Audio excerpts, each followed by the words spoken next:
I had a potential client call me from my website today, and he said, the first thing he said was, "How much does my website cost?" And I said, "What do you mean?" And he said, "Well, how much would it take to, fix all the issues? You wouldn't believe what my previous web developer did to my website. It's a disaster. Nah, nah, nah." So naturally I said, I have no idea how to quote you on this because you didn't give me any real information. And then he goes, "Well, there's about 78 points or so that need to get done."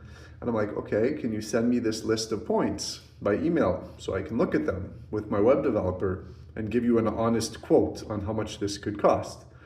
And he said, "Well, why don't you just give me a price? Do you think it's going to cost like 1,000, 2,000? I'm like, I don't even know which platform you're on. So he just kept on asking for pricing and pricing and pricing. And you can sort of see that most probably whatever happened between him and his previous provider had something to do with this guy either just being a penny pincher or just not paying his bills.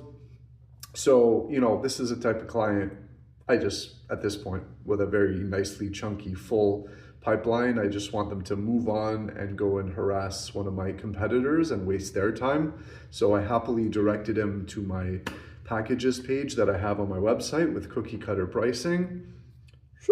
And then I went right back to focusing on my happy, loyal, paying customers who don't ask me 50 times how much something costs without providing any detail.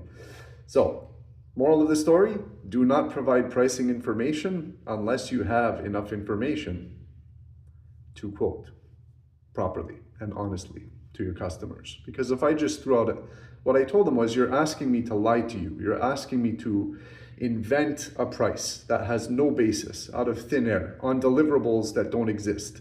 The metaphor I gave him was, if I asked you right now, how much does it cost to buy a new car? Tell me right now, how much it's going to cost?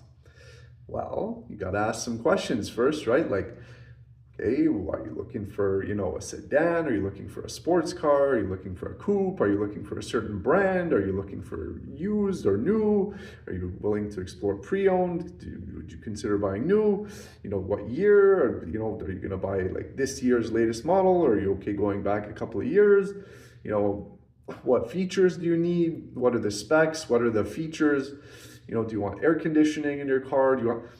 If you have nothing, no information, and the customer right away is just trying to get a price out of you, it means one of two things. Either they're going to be the biggest pain in the butt customer for the rest of your life if they become a customer, or they're just price shopping.